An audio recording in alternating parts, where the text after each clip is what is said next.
Hi, this is Gail, and I want to talk about something that a lot of people would rather not talk about. In fact, a lot of people don't talk about, and that's confrontation of a fellow believer who is sinning.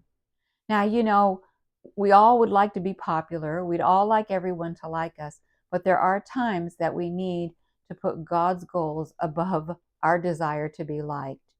And it doesn't happen often, but there are usually times in our lives when we are talking with someone or we find out about something somebody has done, and one of our fellow believers, someone who attends our church or who openly talks about being a Christian, we realize that they're living a sinful lifestyle. Now, I'm not talking about, oh, somebody gossiped. Not that we can't confront a sinner about those things as well, but we really are responsible if someone is living a sinful lifestyle to confront them.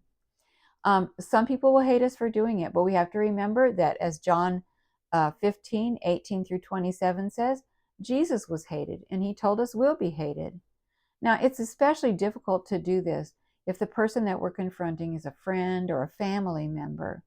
And the few times I've faced this situation, admit I haven't wanted to do it, but I've reminded myself of Ezekiel 33:7 through 9. It says, let me read it to you.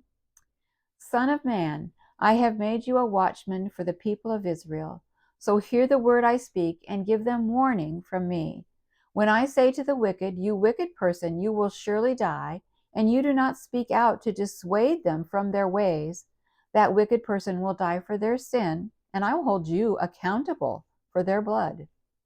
But if you do warn the wicked person to turn from their ways, and they do not do so, they will die for their sin, though you yourself will be saved.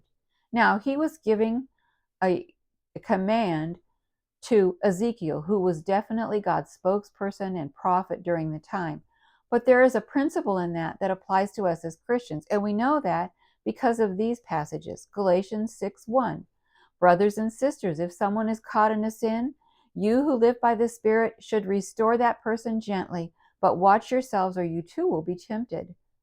James 5:19 through 20.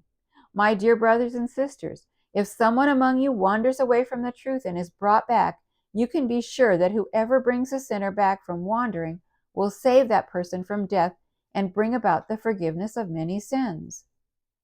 These scriptures are so clear that it is our responsibility to share truth with other Christians and to warn them if they are walking off the path.